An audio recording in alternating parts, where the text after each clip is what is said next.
Quand on réalise une image ou une animation en 3D, on va passer par plusieurs étapes fondamentales.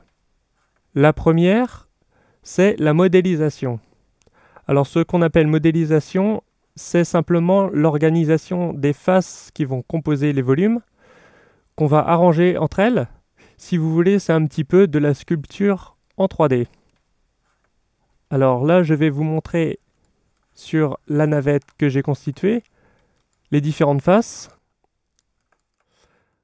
Donc chaque face de la géométrie compose l'objet. On reverra plus tard comment gérer ces faces. Voilà pour la modélisation. La seconde étape est l'apparence des objets.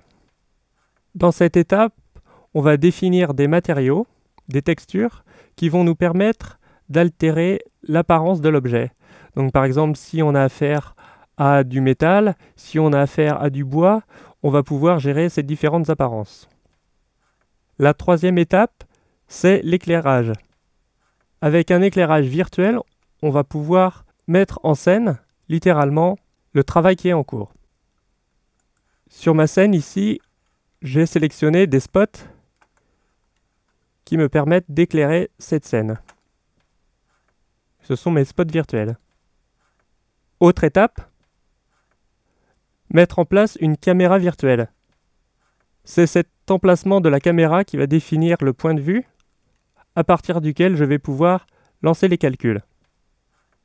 Si je me place dans ma caméra virtuelle, voici ce que ça donne. C'est cette vue-là qui sera rendue. Enfin, dernière étape, on va lancer le calcul du rendu, c'est-à-dire qu'on va faire un mix de ces informations de géométrie, d'apparence, d'éclairage, de caméra virtuelle, pour créer une image ou une animation.